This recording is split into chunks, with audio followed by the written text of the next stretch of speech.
금강경 오늘이 세 번째 시간입니다. 이선현 기청분 지난 시간에 이어서 한번 보겠습니다.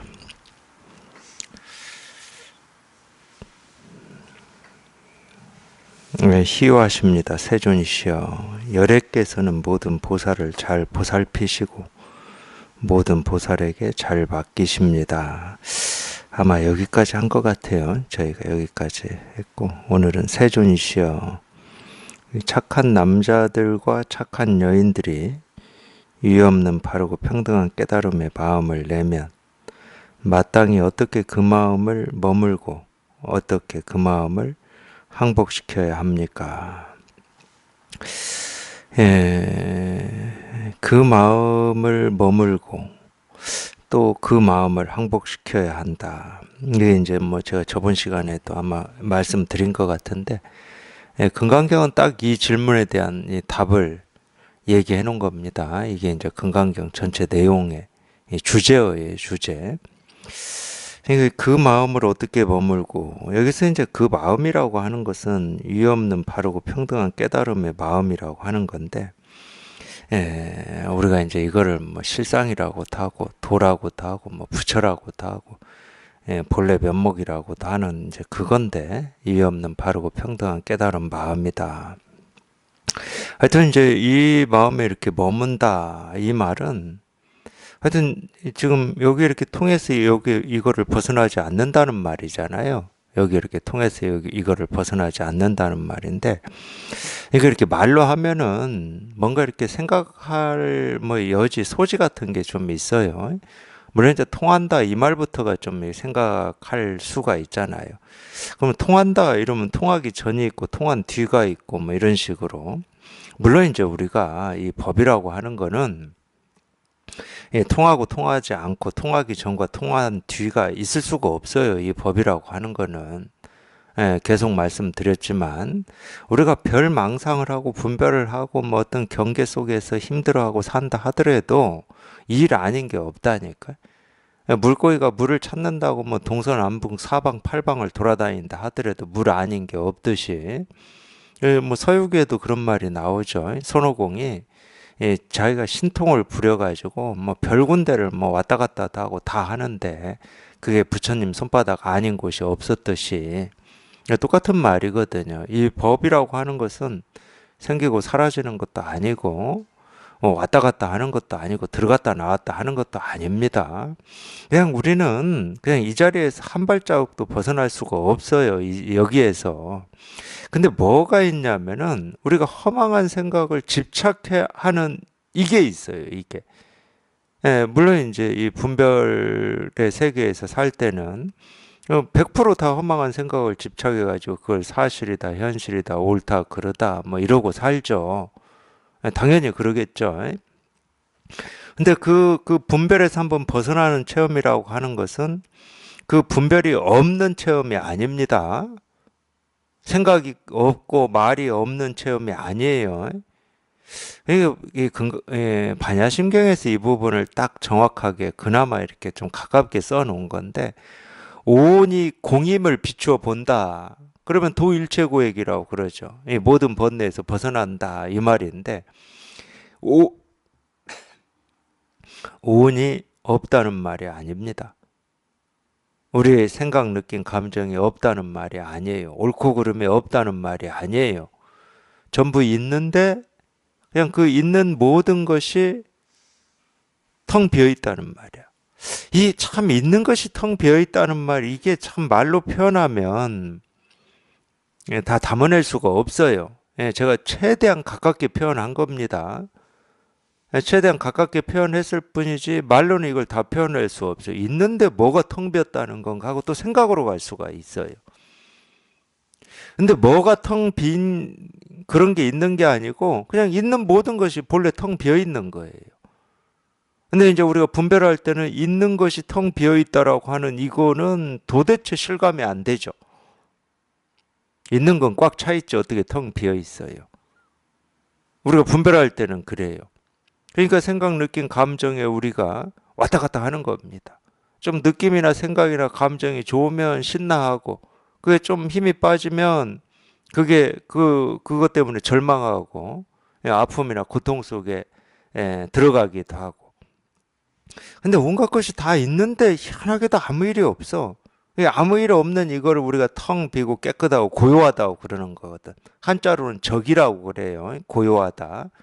적막하다 할 때 그 적입니다. 고요하다는 뜻인데, 그래서 정멸이라는 말도 고요히 사라졌다는 말이에요. 뭐가 사라졌냐? 사라진 거는 우리가 이 어떤 이 마음의 갈등이라든지 이런 게 사라졌어요. 모습이 사라진 게 아니다니까. 보고 듣고 느끼고 경험하는 그 일이 사라진 게 아니야. 해가 뜨고 지고 구름이 끼고 비가 오고 계절이 바뀌고 이게 사라지는 건 아니에요. 그게 왜 사라져야 됩니까? 그게 사라지면 우리는 살 수도 없는데. 그리고 우리 생각, 느낀 감정이 왜 사라져야 됩니까? 해가 뜨면 밝다고 그러고 해가 지면 어둡다고 그러고 바람이 불면 시원하다고 그러고 해가 뜨면 덥다고 그러고 이런 감정, 느낌, 생각이 왜 사라져야 됩니까? 우리 몸이 살아있는 한은 물론 이제 이게 병들고 늙고 뭐 이런 거에 따라서 생각, 느낌, 감정도 바뀔 겁니다. 우리 눈도 그렇잖아요. 눈도 이 나이 들면 들수록 이 색을 보는 게 다르다잖아요. 젊을 때 이 풍경화를 그리는 거하고 나이 들어서 풍경화 그리는 거하고 색이 다르대요. 보이는 게 다르다는 거예요. 그런 거 몰라 우리는. 그런 건 모르지만은 어쨌든 그렇게 해서 달라지든 저렇게 해서 달라지든 이 생각, 느낌, 감정이라고 하는 것은 생기고 사라지고 변화하는 거거든. 근데 우리가 왜 그걸 문제 삼냐면은 그게 어떤 갈등을 일으키고 번뇌를 일으키고 어떤 삶의 괴로움, 힘겨움을 일으킨다고 착각하기 때문에 그 사라지기를 바라고 원하는 거거든. 마음이 좀 잠잠해지길, 생각이 좀 이것저것 이리 삐쭉 저리 삐쭉 하지 말고 그냥 이렇게 생각이 그냥 잠잠해지고 이 생각인지 제 생각인지 없는 것처럼 이렇게 잔잔한 호수처럼 이러기를 우리가 바라거든. 이걸 마음 공부인 줄 알아요. 근데 그게 아니라니까요. 그래서 이 반야심경의 가르침이 사실은 뭐라고 해야 됩니까? 금강경의 이 세 번째 제목이 대승정종분이라고 해서 다른 말로 하면 대승의 이 종지를 얘기하는 건데, 이 대승의 종지라고 하는 말은 이 불법의 요체를 얘기하는 겁니다. 불법의 요체. 달마어록에서는 이거를 혈맥이라는 표현을 썼어요. 혈맥.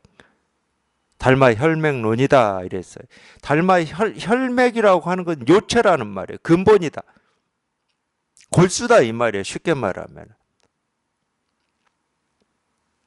그러니까 이 반야심경의 이 가르침이 사실은 이 불교의 골수를 얘기한 겁니다. 조견 오온 개공이다. 반야심경의 핵심 주제가 이거예요. 오온이 개공이다.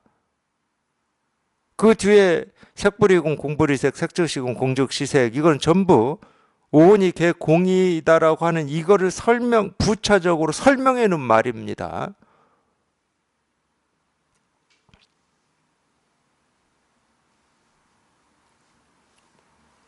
그걸 우리가 있는데 아무것도 없다 이렇게 표현하는 거예요. 그래야 있는 거에도 없는 거에도 우리가 상관하지 않게 됩니다. 다른 말로 하면 색에도 공에도 상관하지 않게 돼. 어떤 이 깨달음이라고 하는 게 있다 그러면 깨달음을 쥐고 있겠지. 이런 게 깨달음이야. 이 깨달음의 상태를 유지하려고 하겠지. 그거를 이제 보통 수행하시는 사람들은 깨어 있다고 그러는데 그 깨어 있는 거는 의식이 깨어 있는 거예요.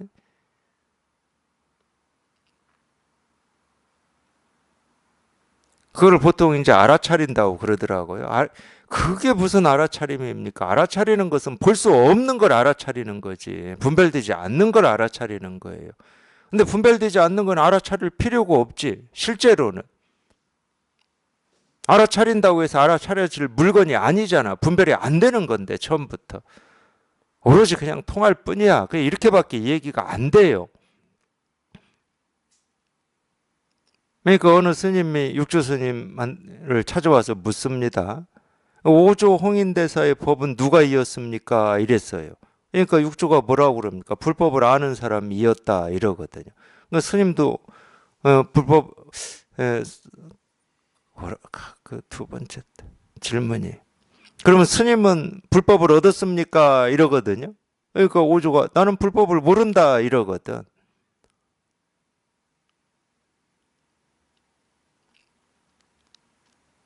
이게 쉬운 말 같지만 쉬운 말이 아닙니다. 실제로는 불법을 아는 사람이 얻었다. 그럼 스님도 이 불법을 얻었습니까? 그러니까 나는 불법을 모른다.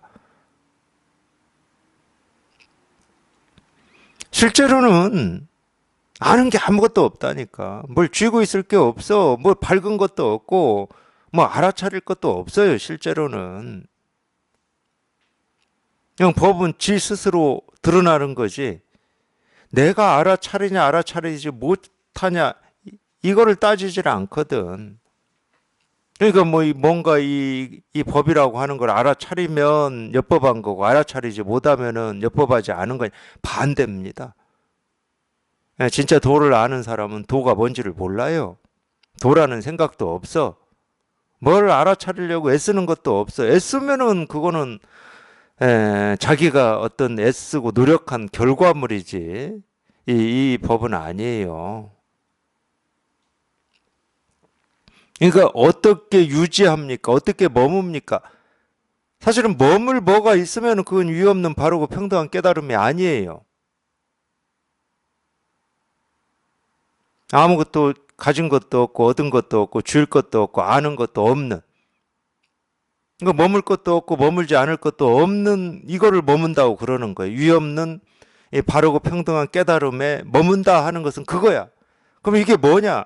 이거를 우리 중생심이 있는 입장에서 설명을 해봐라. 그러면 분별망상이 없는 거야, 그냥. 그걸 정멸이라고 그래. 다른 말로 하면 분별망상에 속지를 않는다는 말이야. 생각, 느낌, 감정에 속지를 않아. 왜 안 속냐? 그걸 이제 반야심경식으로 얘기하면, 그런 분별망상, 생각, 느낌, 감정이 공임을 너무도 분명하게 실감하고 있다고 해야 되나요? 그렇다고 공이라고 하는 어떤 게 있다는 말이 아닙니다. 그냥 온갖 것이 있는데 그냥 아무 일이 없어, 아무 일이. 생각도 있고 느낌도 있고. 말은 또 제가 이렇게 하는데 그러면은 제가 일상생활 하면서 무슨 생각이 있고 느낌이 있고 감정이 있다는 걸 의식하면서 이렇게 다 있는데 그냥 아무 일이 없구나 이러는 거냐? 아닙니다. 뭐 생각이 있는지 없는지 느낌이 있는지 없는지 감정이 있는지 없는지 그런 거 의식 별로 안 해요. 의식이 안 돼, 그게. 그러니까 있는 것도 없고 없는 것도 없어, 실은. 뭐가 있는데 없다 이것도 아니야. 이건 억지로 말을 해보는 거야.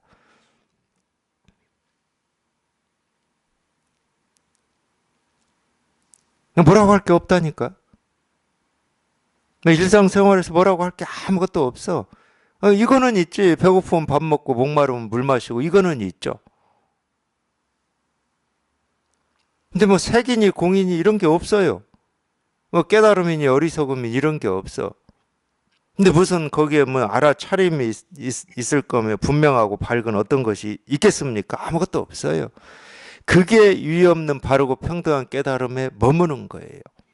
그러니까 유의 없는 바르고 평등한 깨달음에 머문다라고 하는 건 뭐냐면은 이거를 얘기한다니까, 이거를 얘기하는 거예요. 그러니까 이게 뭡니까 하고 물은 거하고 똑같은 거예요. 수보리가 일어나서 이게 뭡니까 하는 거하고 똑같은 거야. 도가 뭡니까 깨달음이 뭡니까 하는 거하고 똑같은 말이에요.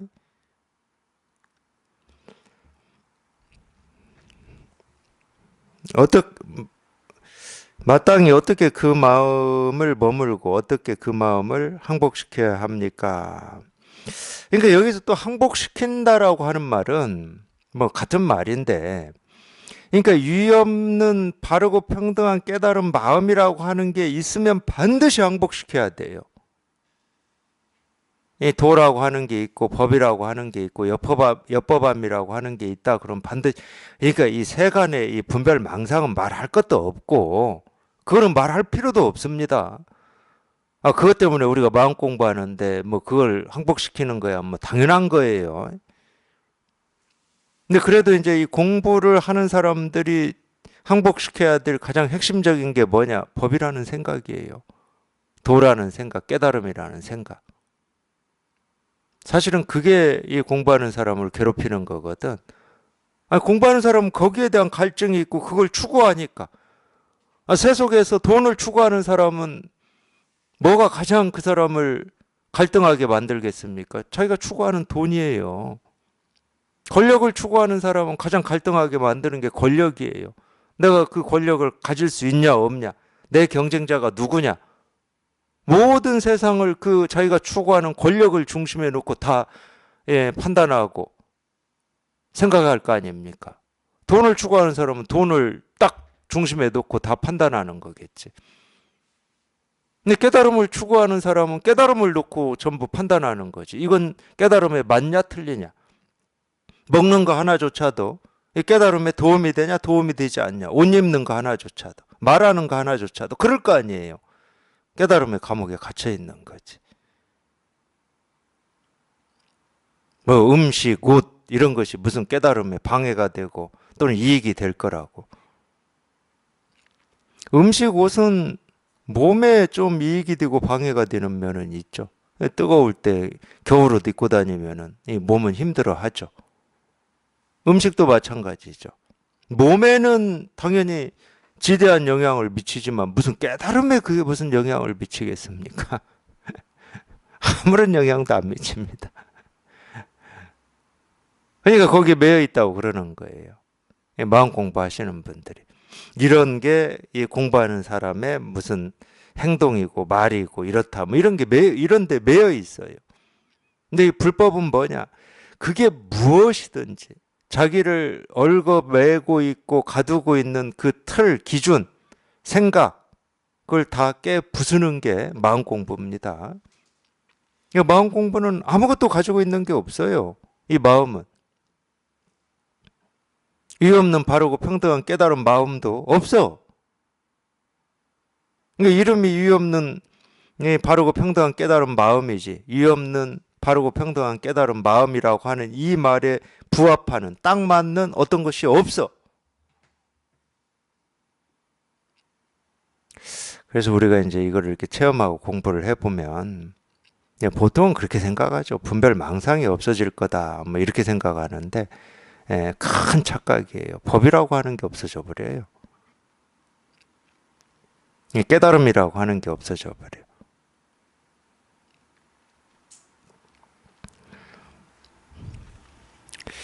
그래서 그 마음을 어떻게 그 마음을 항복시켜야 합니까? 그러니까 이 둘 다 그러니까 그 마음을 머물고 어떻게 그 마음을 항복시켜야 합니까? 이 둘 다가 한마디로 얘기하면 도가 뭡니까예요. 부처가 뭡니까? 한마디로 얘기하면은 여기에 이렇게 어떻게 하면 여기에 이렇게 머물 수 있느냐? 그 마음을 어떻게 항복시킬 수 있느냐? 그 말이니까. 부처님께서 말씀하셨다. 좋고도 좋구나 수불이여. 그대가 말한 바와 같이 열애는 모든 보살을 잘 보살피고 모든 보살에게 잘 맡긴다. 그러니까 이 열애와 보살이라고 하는 이 둘로 나누어서 제가 생각하지 말라고 그랬잖아요. 그러면 전부 생각이라고.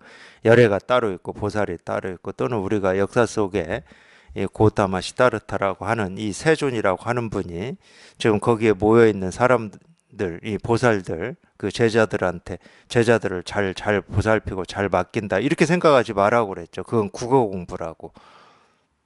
그 말이 아닙니다. 그냥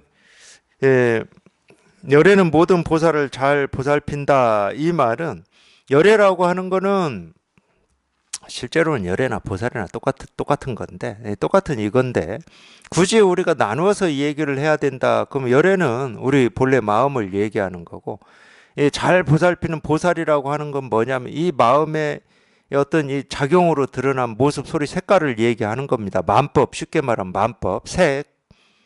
열애는 공이고 보살은 색이에요. 여기에서는. 근데 이 공과 색은 둘이 아니야. 공이 색이고 색이 공이야. 그게 이제 다른 말로 하면 법신, 보신, 화신이죠.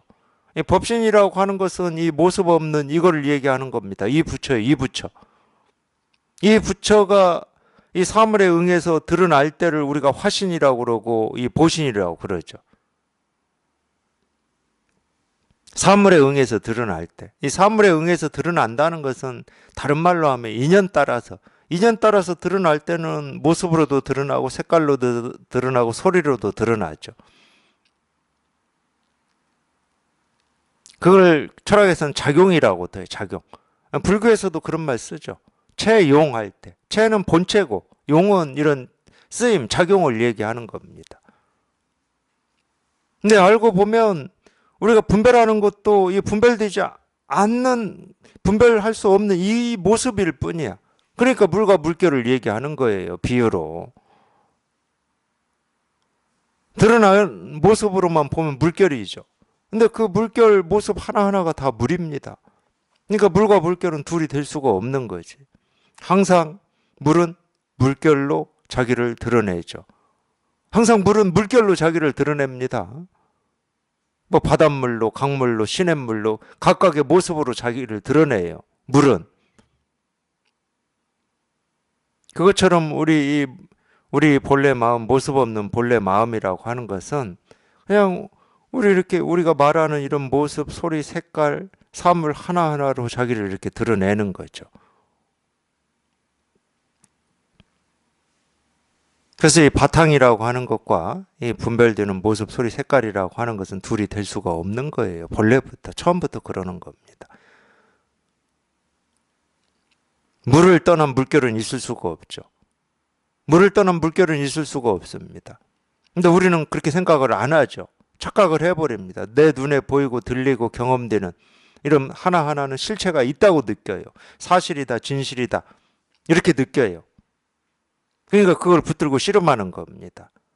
내 마음에 드는 것은 유지하려고 그러고 들지 않는 것은 버리려고 하고 이 허망한 거를 붙들고 씨름하고 있으니까 귀신 노름이라고도 하는 거죠.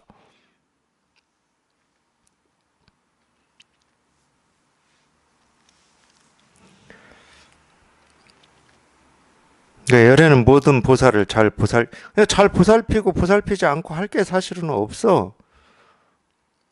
전부 그냥 이 분별되지 않는 이거라고 하는 여기에서 그냥 온갖 모습, 소리, 색깔이 그냥 저절로 인연 따라서 사물에 응해서 생기고 사라지고 변할 뿐이니까 그걸 이제 우리가 보살핀다고 그러는 거예요. 보살핀다. 예를 들면 이런 말하고 똑같아요. 이 물은 물결을 잘 보살핀다. 이런 말하고 똑같은 말이야. 근데 물결은 물이 보살피고 말고 할 게 없어. 그냥 인연 따라서 이 모습 저 모습으로 물결이 생기고 사라질 뿐이거든. 그걸 보살핀다고 그러고 맡긴다. 이 맡긴다는 말도 똑같은 말이야. 이 맡긴다는 말은 네 마음대로 그냥 온갖 인연 따라서 이 모습 저 모습으로 생기고 사라지고 그냥 네 뜻대로 하라 이 말이에요. 내가 관여하지 않으니까. 물이 물결을 관여합니까? 관여하지 않습니다. 왜? 물과 물결은 둘이 아니니까 관여할 대상이 아니야. 간섭할 대상이 아니에요.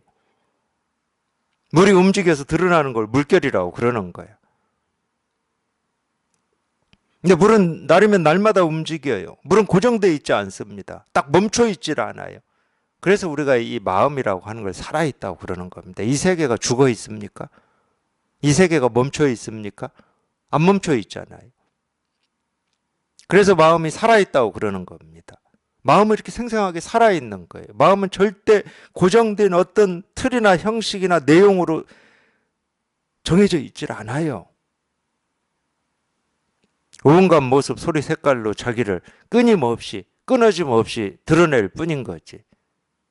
그러니까 이제 그런 말도 있잖아요. 그럴 뿐이다. 이런 말도 있는데 그게 이 말이에요. 그럴 뿐이다. 그냥 그럴 뿐이잖아.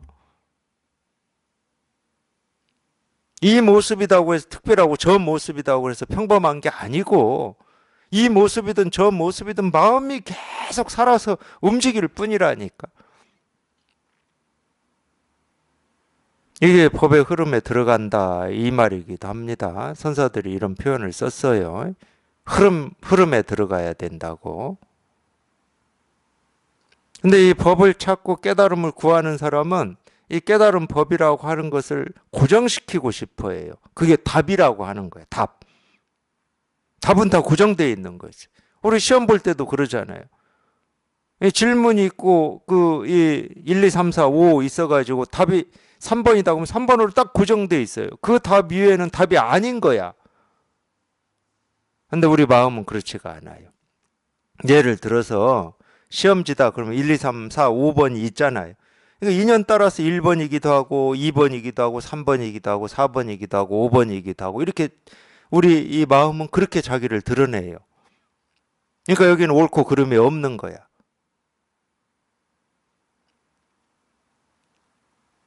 근데 생각의 세계는 그렇지가 않습니다. 이 질문에 대한 정확한 답, 맞는 답이 있어야 되는 거예요. 그러니까 옳음과 그름이 있는 거지. 마음은 절대 그런 게 없어요. 왜냐하면 이 생겨난 모든 것은 우리가 보고 듣고 느끼고 경험하는 거 또는 지금 당장은 아니지만 우리가 상상으로 또는 과거에 있었다라고 하는 기억으로 미래에 일어날 일이라고 하는 이런 예측, 추측으로 할 수 있는 이 모든 거는 전부 이 마음에서 나오는 거거든. 그러니까 이 마음의 입장에서는 나 아닌 게 없고 자기 새끼 아닌 게 없어요. 그러니까 이건 답이고 이건 답이 아니다가 없어, 마음의 입장에서는. 우리 생각의 입장에서는 옳은 일이 있고 그런 일이 있죠. 그러니까 세간은 자꾸 이 권선징악을 얘기하잖아. 지켜야 될 것을 얘기하잖아, 세간은. 근데 마음은 그렇지가 않다니까. 그게 모습으로 옳든 그르든 좋아하든 싫어하든 마음의 입장에서는 마음 아닌 게 없는 거야. 그러니까 볼펜으로 글씨 쓰고 그림 그리고 낙서하는 거하고 똑같은 거라니까. 우리가 볼펜을 가지고 벽에다가 그림을 그리고 글씨를 쓰고 낙서를 하면 내 마음에 드는 글씨도 있고 그림도 있고 낙서도 있고 내가 싫은 것도 있어요. 근데 이 잉크 볼펜의 입장에서는 다 자기 스스로 아닌 게 없지. 점 하나만 찍어도 자기 스스로지. 그게 산을 그렸다고 해서 볼펜의 입장에서 그게 산이냐? 아니라니까. 자기라니까. 바다를 그렸다고 해서 그게 바다냐? 아니라니까. 자기야, 자기. 자기 육신이잖아. 볼펜의 입장에서는. 잉크 그 자체니까.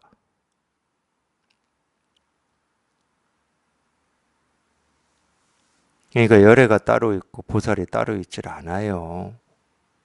마음이 따로 있고 세상이 따로 있질 않아. 내가 따로 있고 세상이 따로 있질 않다니까. 그거는 물과 물결이 따로 있다. 이러는 거하고 똑같은 거예요. 이 바다에서 이 수천 수만의 물결이 생기고 사라지지만 그 수천 수만의 물결 중에 물 아닌 것은 하나도 없습니다. 다 물이 움직여서 드러난 모습일 뿐이야. 이 세계가 그렇다는 거야. 이 세계가. 그러니까 이 불교 교리 중에도 그런 말이 있죠. 이 우주는 그냥 이 마음 하나일 뿐이라고. 일체 유심이라고 그러죠.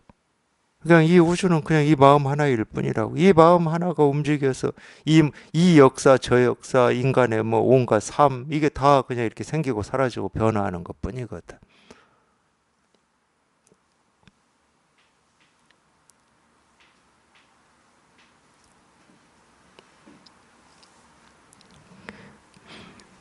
그거를 잘 보살피고 잘 맡긴다 이렇게 표현한 거예요.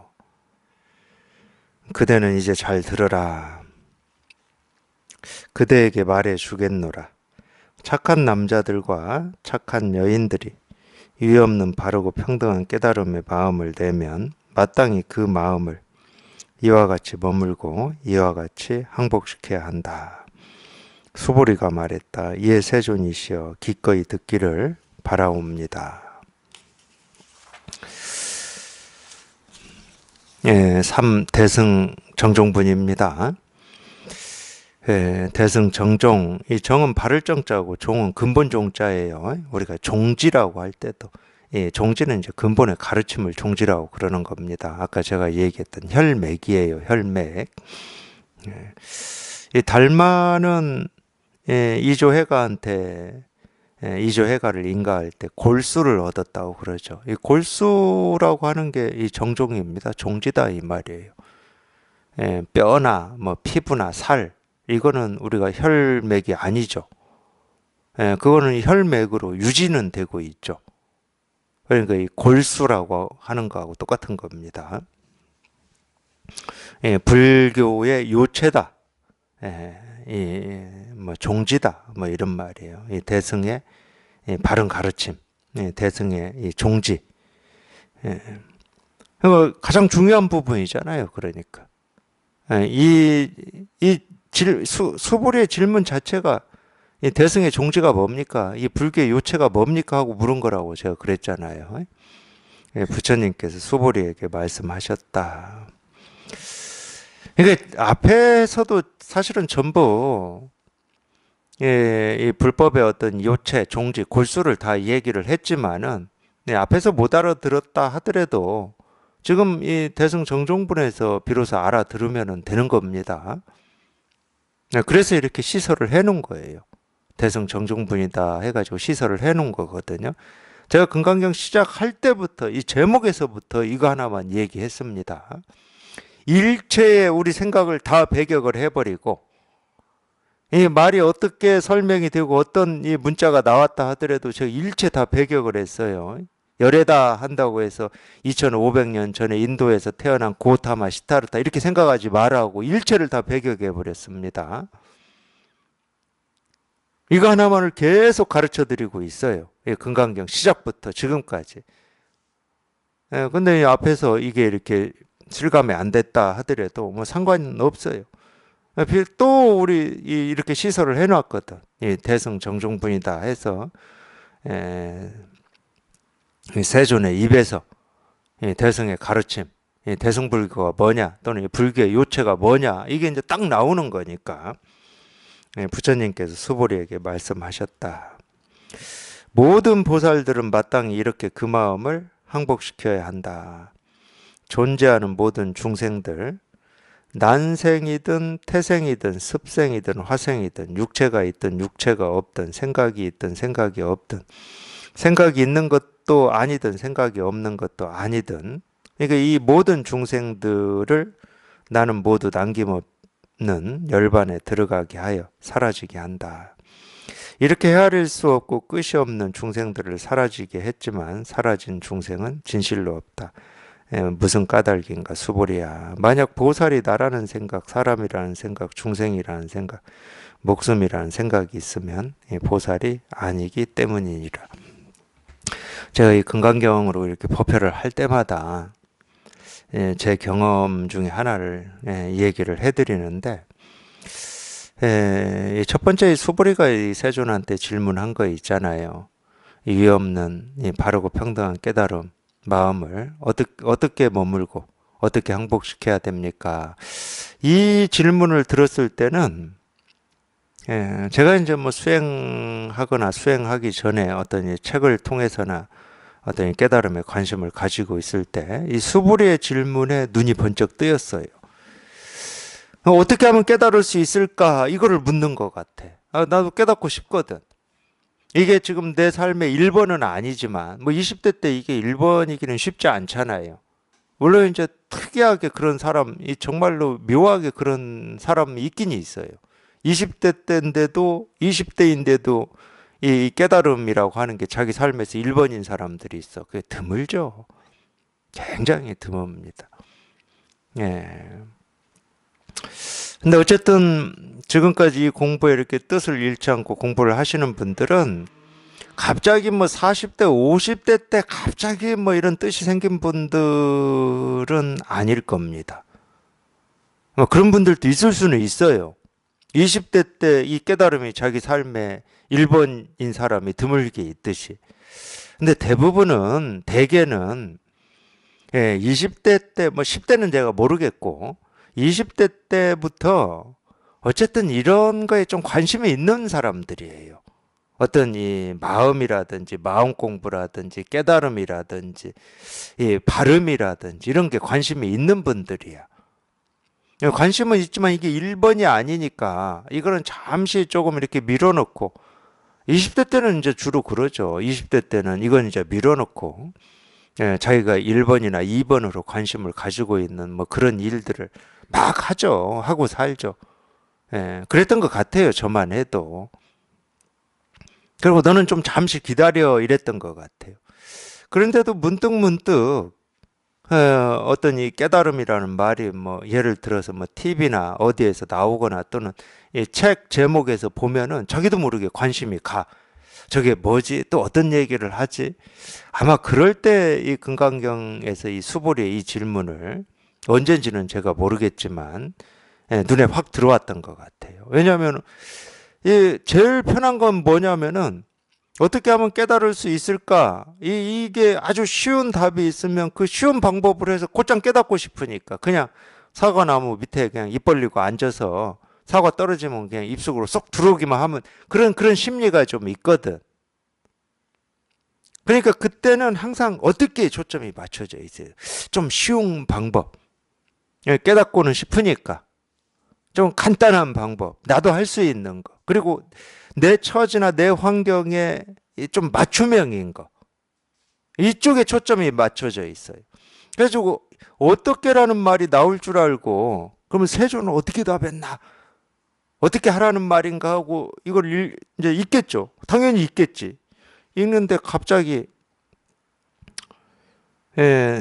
존재하는 모든 중생들을 나는 모두 남김없이 열반에 들어가게 하여 사라지게 한다.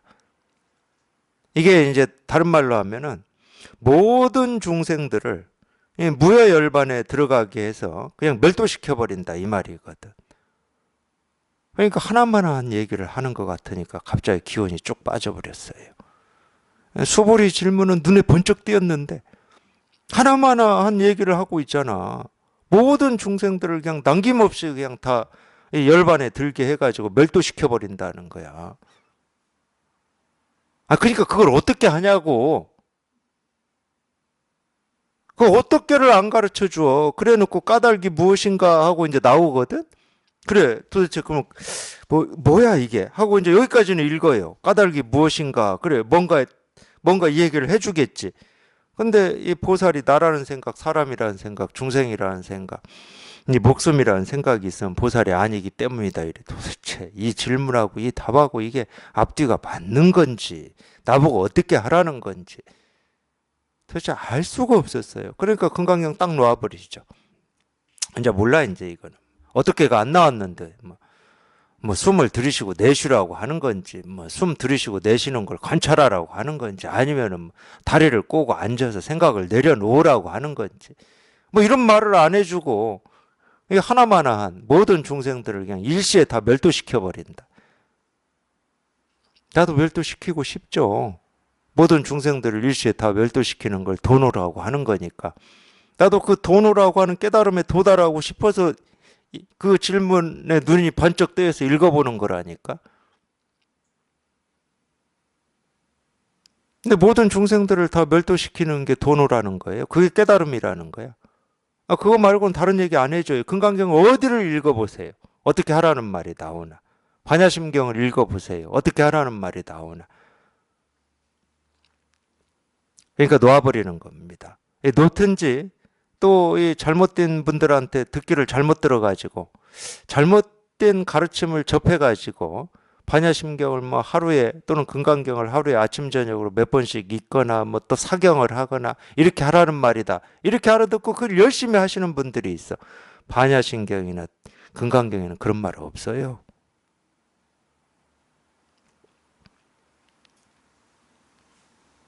있다 그러면 이것만 있다니까. 존재하는 모든 중생들을 나는 모두 남김없이 열반에 들게 하여 사라지게 한다. 그러니까 일시에 모든 중생을 다 멸도시켜버린다. 이 이야기만 있다니까.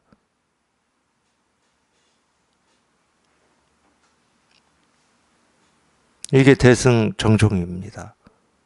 대승의 종지예요. 그냥 일시에 모든 중생들을 멸도시켜버리는 거. 이걸 그냥 쉬운 말로 하면 뭐냐? 우리가 그렇게 많이 하는 말로 하면 뭐냐?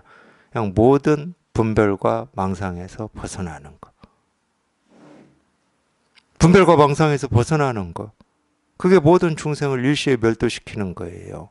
그 얘기밖에 안 해요. 그게 대승이고, 그게 불교고, 그게 깨달음이고, 그게 열반이고 해탈이다. 그게 정멸이고. 왜 그러냐? 보살은 이거거든. 나라는 생각, 사람이라는 생각, 중생이라는 생각, 목숨이라는 생각이 없기 때문이다. 무슨 말이냐? 우리가 이 깨달음이라고 하고 돈이라고 하고 실상이라고 하고 부처라고 하는 이거는 어떤 그림도 어떤 생각도 없는 거기 때문이다. 정확하잖아. 정확하잖아요. 너무 정확하지 않습니까? 어떤 분별도 없고 어떤 망상도 없는 것이 이거라는 거예요. 그게 중생 제도야. 그게 중생 제도. 그게 깨달음이고 그게 도고 그게 부처라는 거예요. 금강경이 왜 이 대승불교에서 그렇게 좋은 경전이다라고 얘기를 하느냐. 이것 때문에 그러는 거야. 너무 정확하게 딱 얘기를 해놔버렸기 때문에. 반야심경이 왜 좋은 경전이겠습니까? 왜 우리가 이 예불 할 때마다 독송을 하겠습니까? 첫 구절에 딱 나온다니까. 조견, 오응, 개공, 도일체, 고얘기도 하고 딱 나와요.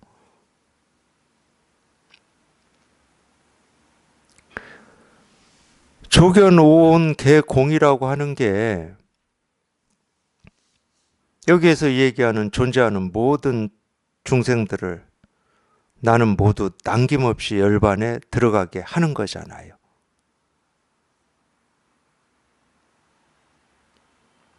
오운이 개공이니까. 도일체 고액은 모든 어떤 괴로움으로부터 번뇌방상으로부터 이 도자는 건널 도자인데 실은 끊을 도자가 아닙니다. 건널 도자예요. 반야심경 한번 보시면 한자 보시면 건널도로 나올 겁니다. 그러니까 이걸로부터 건너가 버렸다는 거예요. 반야심경은 이 언덕에서 저 언덕으로 건너가는 거잖아요. 쉽게 말하면 비유 자체가 그렇게 되어 있습니다. 그러니까 건널도자를 써요.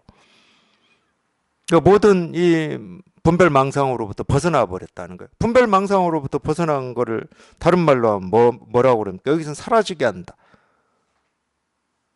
멸도시킨다. 한자로는 사라지게 한다가 멸도예요. 멸도. 멸은 사라진다는 말이고 도는 건너버렸다는 거예요. 사라졌으니까 건너버렸지. 망상이 사라지고 분별이 사라져버렸으니까 그걸로부터 건너버린 겁니다. 똑같은 말을, 똑같은 가르침을 반야심경에서는 그렇게 표현한 거고 금강경에서는 이렇게 표현한 거예요. 똑같은 말이에요. 분별망상으로부터 벗어났다. 분별망상으로부터 건너버렸다.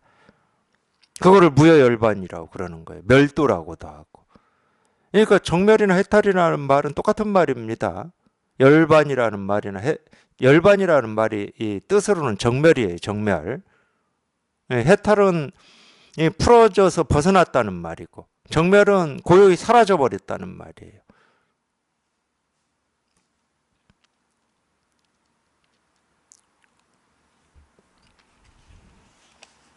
그러니까 왜 그러냐? 모든 분별 망상이 없는 게 이 보살이고 열애고 그게 부처고 도고 실상이고 깨달음이기 때문에 그렇다. 우리가 이 생각이라고 하는 것은 크게 이 네 개로 나누면은 이 나라는 생각, 남이라는 생각, 이 중생이라고 하는 것은 이 앞에 나왔습니다. 이 모든 중생들이라고 해서 사생을 얘기를 하죠. 난생, 태생, 습생, 화생, 이 사생을 얘기합니다.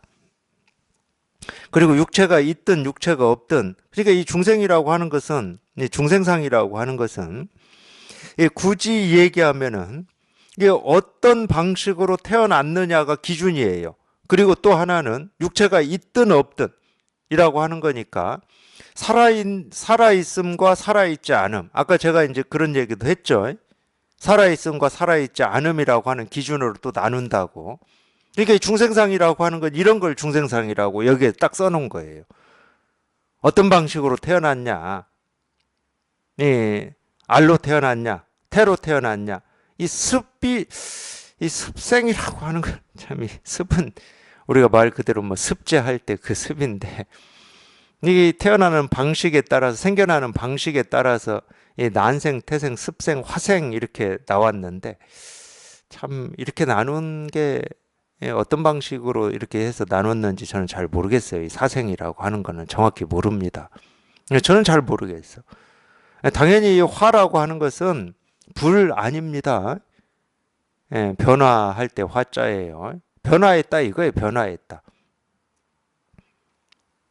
이 변화라고 하는 것은 우리가 이제 화신부를 할 때도 이제 몸을 변화시켜서 드러냈다 이 말인데, 그럴 때는 어떻게 변화했냐면 아무것도 없는 가운데서 몸을 낮춘 거거든. 신기한 일이죠. 신기한 일입니다. 그렇게 생겨났던, 뭐 이 엄마 뱃속에서 나왔던, 이 알 속에서 나왔던, 그러니까 그런 걸 구분할 필요가 없어. 사실은 우리가 이 사생육도라고 그러는데, 보통 중생이라고 그럴 때, 하여튼 그때 이 사생이 난생, 태생, 습생, 화생인데, 그리고 육체가 있든 없든 우리가 생각으로는 당연히 육체가 있는 것도 있고 육체가 없는 것도 있죠. 우리 생각, 느낀, 감정은 육체가 없습니다. 생각, 느낀, 감정이라고 하는 것은 무슨 육체를 필요로 하질 않아요, 걔들은. 그걸 이제 보통 정신세계라고 그러죠.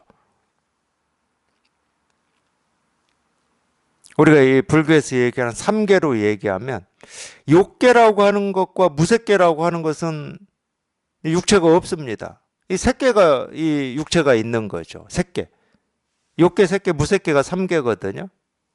우리 어떤 욕망이라고 하는 건 육체가 없잖아요. 그거는. 어떤 뜻, 의지라고 하는 것도 육체가 없습니다. 반야심경으로 보면은 이 오온이라고 해서 5개로 나눴는데, 그때 이제 이 색이라고 하는 게 이 육체죠, 육체. 그 다음에 수상행식이라고 하는 건 육체를 필요로 하지 않습니다. 뭐 느낌, 감정, 뜻, 의지 뭐 이런 거니까 그건 뭐 육체가 없죠. 그러니까 육체가 있든 육체가 없든, 또는 생각이 있든 생각이 없든, 생각이 있는 것도 아니든 생각이 없는 것도 아니든, 그러니까 이 이야기는, 이 모든 중생들이라고 할 때 이렇게 표현해 놓은 이 이야기는 뭐냐면은, 우리가 눈으로 보고 귀로 듣고 입으로 말하고 코로 냄새 맡고 혀로 맛을 느끼고 이 육체로 피부로 뭘 느끼고 뭐 이렇게 촉감이라고 그러죠.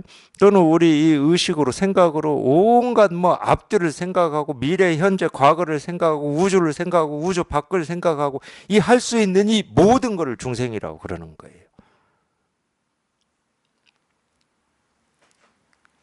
근데 이 모든 이 중생들을 그냥 일시에 다 멸도시켜 버리니까, 그 뭐 생각, 느낀, 감정, 뭐 육신은 이렇다, 생각, 느낀, 감정은 기원이 이거고, 뭐 출발은 저런 거고, 이게 변해서 이게 되고 저게 되고, 이걸 굳이 나누고 탐구하고 연구하고 할 이유가 없죠.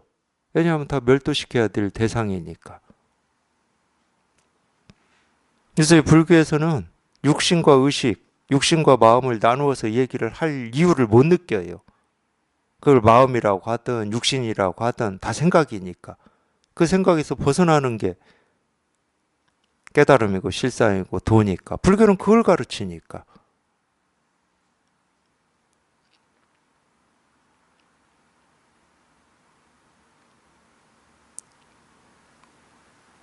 분별되는 세계가 없다는 게 아니야.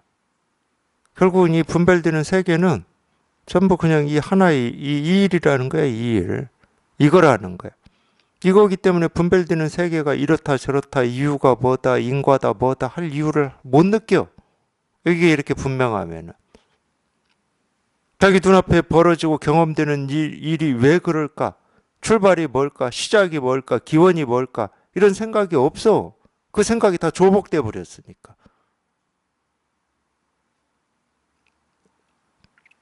그걸 멸도라고 그래요. 해탈이라고 그러고 열반이라고 그러고. 그러니까 뭘 가지고 있는 게 없어. 시작이 뭐고, 기원이 뭐고, 끝이 뭐고, 이유가 뭐고, 뭐 가지고 있는 게 없어. 자기 삶이든 뭐든. 그러니까 이 불교를 공부하시는 분들 중에 밖에 있는 분들은 얘기할 것도 없고, 공부하시는 분들이 가끔 그런 질문을 해요. 그 질문에 대해서도 뭐 이렇게 물론 이렇게 제가 법회 때 명확하게 얘기를 뭐 해드리면 되겠죠. 아니 불법을 공부하는 거하고 내 일상생활하고 어떻게 이게 매치되고 이게 어떻게 영향을 미칩니까? 이런 질문을 하는데 아직 그런 분들은 불법 공부를 제대로 못한 분들인 거예요. 결론부터 얘기를 하면 불법이라고 하는 걸 머리로 하고 있으면 일상생활하고 분리된 감을 느끼겠죠. 머리로 하고 있으면. 그게 아니라니까. 내가 일상생활에서 보고 듣고 느끼고 경험하는 모든 하나하나의 일이 이거를 벗어나질 않는데 어떻게 일상생활에 영향을 미치고 안 미치고 이런 게 있을 수가 있겠냐고. 어떻게 일상 삶이 따로 있고 이 공부가 따로 있을 수가 있겠냐고. 가끔 뭐 생활법문이다 뭐 이러는데 아니 이 돈은 생활법문이 따로 있고 생활을 떠난 법문이 따로 있질 않아요. 이 법은. 어떻게 따로 있을 수가 있어요. 우리가 발 딛고 살아가는 이 세계 실상을 밝힌 거라니까. 숨 한 번 들이쉬고 내쉬고 뭘 느끼고 알고 모르고 하는 이 실상을 밝힌 게 불교예요. 자기 공부가 부족하면 그럴 수는 있죠. 이 공부하고 내 일상 삶하고 뭔가 이렇게 틈이 있고 격차가 있는 것처럼 느껴질 수는 있다니까. 그건 자기 공부 부족으로 느끼면 돼, 그거는.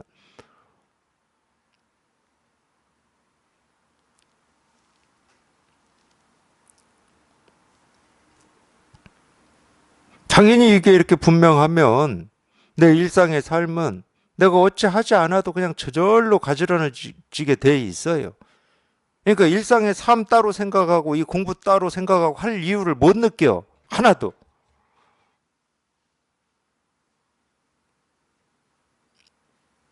그러니까 모든 중생이 멸도가 안 되니까 그러는 거예요. 안 되니까. 모든 중생이 다 멸도되어 보세요. 그럴 일이 있는가? 없어요.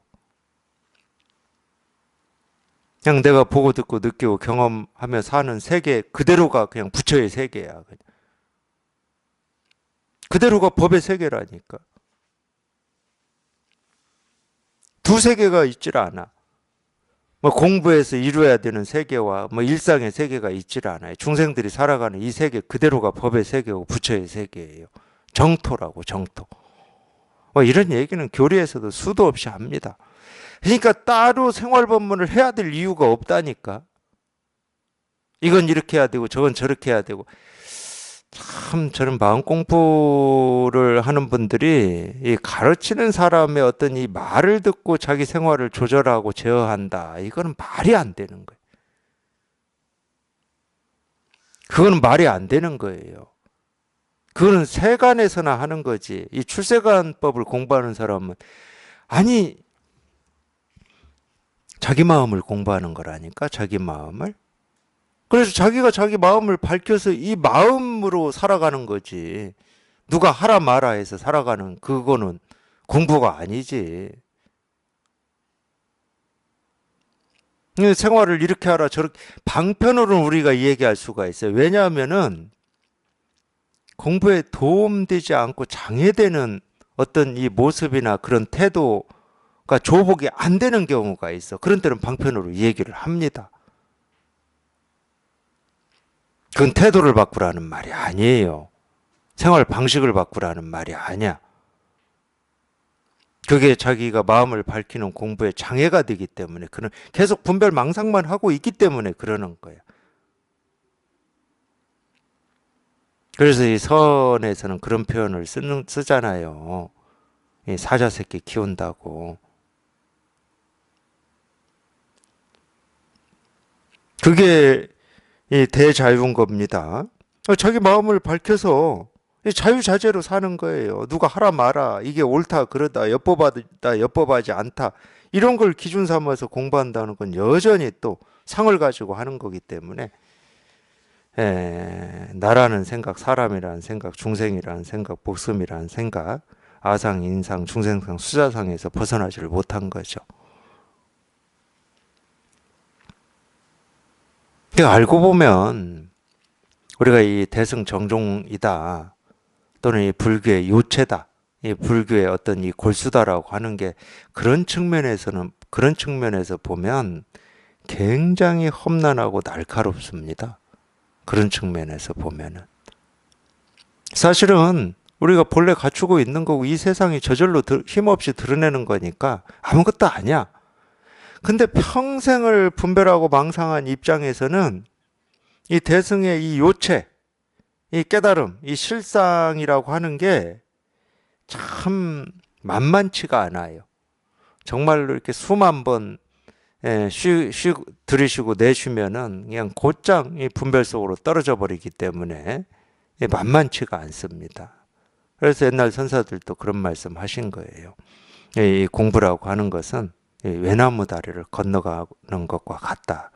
근데 건너가긴 건너갔는데 건너서 도달하는 이 판판한 땅이 있는 게 아니에요. 오해하시면 안 됩니다. 평생 외나무 다리 위를 걷고 있는 거예요. 평생. 그래서 이만큼 건너면 이제 평평한 땅이 나오니까 여기서는 이제 아무렇게 해도 되겠지. 이게 아니라니까. 외나무 다리 위에서 자유자재한 거예요.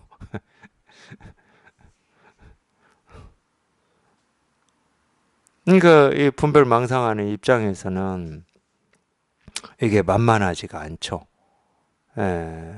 정말로 이렇게 이 털끝만큼이라도 한눈을 팔면 그냥 곧장 칼날 위로 떨어져 버리니까 만만하지는 않죠.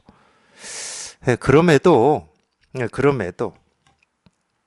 우리가 이 법이라고 하고 실상이라고 하고 이 부처라고 하는 것은 어떤 밖에서 들어온 게 아니에요. 내가 애쓰고 노력해서 만드는 것도 아니고 우리가 본래 갖추고 있는 자기 마음입니다. 자기 마음인데 우리가 50년, 60년을 계속 이 분별망상에 의지해서 살다 보니까 거기에 습이되어 있는 거예요. 습이라고 하는 것은 저희가 이 의식하지 못한 그냥 무의식적으로 그렇게 해버리는 겁니다. 그게 습이에요. 무의식적으로 그냥 해버리는 거예요. 그러니까 이제 보통 세간에서는 이 습을 극복하는 방식이 뭐냐면 정신 차리는 거예요.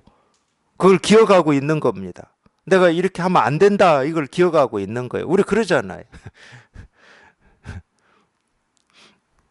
제가 어쩌다 보니까 이번 주에 이렇게 눈병이 걸렸는데 간지럽잖아요. 근데 이렇게 눈 떠 있을 때는 간지러우면 이렇게 이제 의식이 돼요. 이거 자꾸 손대면 덧난다고 하니까 보통 우리가 병 없을 때는 제가 이 코로나 때 그 말 듣고 저는 깜짝 놀랐는데 우리가 이 평상시 하루에 눈 떠 있을 때 이 손으로 얼굴을 손대는 게 수백 번이랍니다. 저 깜짝 놀랐어요. 아니 내가 손으로 손을 대나? 그 말 듣고 가만히 생각해 보니까 얼굴을 손대지 않는 것 같아.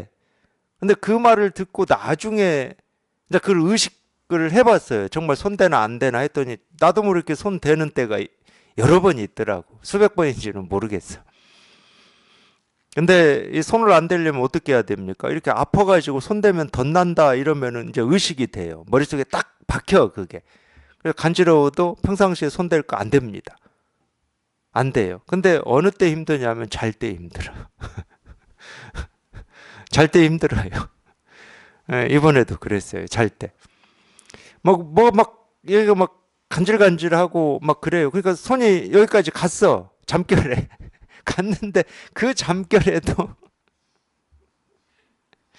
혼자 싸우더라고. 손대면 안 되는데 하고 이렇게 싸우더라고. 혼자 내가.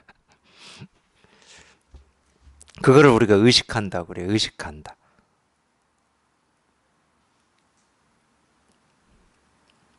이건 불편한 거예요. 굉장히 불편한 겁니다. 그러니까 손을 대도 손을 대지 않아도 아무렇지 않은 거. 이게 이제 우리 이 자유자재하다라고 하는 거고 깨달음이라고 하는 거예요. 아무렇지 않은 거야. 그냥 코를 골고 자든 뭐 꿈을 꾸고 자든 뭐 눈 떠서 뭐 뭘 하든 그냥 아무렇지 않은 거야 그냥. 이런 말 하면 또 오해해가지고 또 집에 돌아가서 TV 또 드라마 이런 거 열심히 보실지 모르겠는데 드라마를 보든 뭐 축구를 보든 아무렇지 않은 거예요. 근데 우리가 자기 공부가 뭔가 이렇게 부족함이 느껴질 때는 드라마 보고 있다가도 내가 이러면 안 되는데 이럴 거 아니에요. TV 보면 안 되는데 이럴 거 아니에요. 근데 실제로는 뭐냐? 그냥 온갖 것을 다 해도 아무렇지 않은 거야.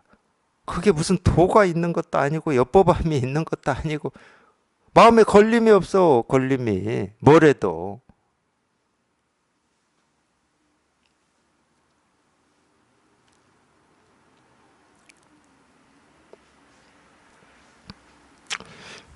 그게 이 모든 중생들을 일시에 다 열반에 들게 해서 멸도시키는 겁니다. 근데 이 대성정중불 제가 이것만 얘기했는데 시간이 다 돼가지고 이 부분이 또 참 읽어드리겠습니다. 아까 읽어드리긴 했는데 존재하는 모든 중생들을 나는 모두 남김없는 열반에 남김없는 열반을 무여열반이라고 그래요. 무여라는 말이 한자로 남김이 없다 이 말이에요. 남음이 없다. 여자가 나머지 여자거든요. 남김이 없다 이 말이에요. 그걸 무여열반이라고 그럽니다. 근데 또 이 불교를 공부하신 분들 중에서 시간이 없는데 또 무여열반, 유여열반 이렇게 나누어 가지고 유여열반은 이거고 무여열반은 이거고 해서 따지는 분들이 있을 겁니다. 제가 이렇게 얘기를 하면은 그런 거 따지지 마시고 소승불교에서는 따져요. 무여열반과 유여열반을 따집니다.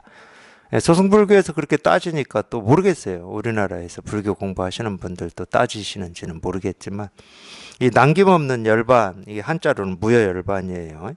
남김없는 열반에 들어가게 하여 사라지게 한다. 이렇게 그러니까 모든 중생을 일시에 다 제도시켜버렸는데 이렇게 헤아릴 수도 없고 끝도 없는 중생들을 다 제도를 했지만 제도된 중생은 진실로 없다. 참 이 부분도 참 제가 이 금강경을 이 문자로만 읽을 때는 도대체 무슨 말인지 알아들을 수가 없어요. 중생을 제도시켜놓고 제도된 중생이 하나도 없다고 그러니까. 근데 실제로는 이 부분이 정말로 남김없이 확실감이 되고 공감이 돼야 됩니다. 이 부분이 확실하게 실감이 되고 공감이 되지 않으면 아직 이 실상에 초점이 딱 안 맞은 거예요. 여기 딱 맞아야 이 부분이 확실하게 공감이 돼요. 물론 여기 한번 이렇게 체험이 있다 하더라도 이 부분이 확실하게 다 실감이 되고 공감이 되지는 않습니다. 제도를 시켜놓고 제도된 중생이 하나도 없다고 그러는 거니까. 그러면은 생각으로 해보세요. 생각으로. 그럼 제도를 왜 시켜요? 제도를 해도 제도된 중생이 없는데 제도를 왜 시켜? 왜 그런 쓸데없는 짓을 해야 돼? 맞습니다. 쓸데없는 짓이에요. 쓸데없는 짓인데 이 쓸데없는 짓이 중생의 병을 치료하는 약인 겁니다. 이 두 부분을 남김없이 공감할 수 있어야 돼요. 쓸데없음도 공감하실 수 있어야 되고 쓸데없음으로 끝나버리면 아직은 불법에 딱 통한 게 아니에요. 쓸데없음이라는 답이 나오면 안 돼. 쓸데는 없는데 중생을 제도시키는 가장 효과적인 약이다. 가장 귀한 거다. 이 세상의 어떤 보물보다도 비교할 수 없는 보물이다. 이것까지도 공감이 돼야 돼요. 그러니까 말이 안 돼. 쓸데없다면서 세상 어떤 것보다 귀한 보물이다. 그러니까. 이게 완전히 공감이 돼야 돼. 그게 대승정종이에요. 근데 왜 그러냐? 보살은 모든 분별망상에서 벗어났기 때문이다. 모든 분별망상에서 벗어나면 이 두 가지가 딱 공감이 돼요. 둘이 아니야. 모든 분별망상에서 벗어나면. 그러니까 이 구절이 대승의 정종이라고 이름 붙일 수 있는 겁니다. 이 구절이. 그냥 모든 분별에서 벗어나야 돼. 모든 분별에서.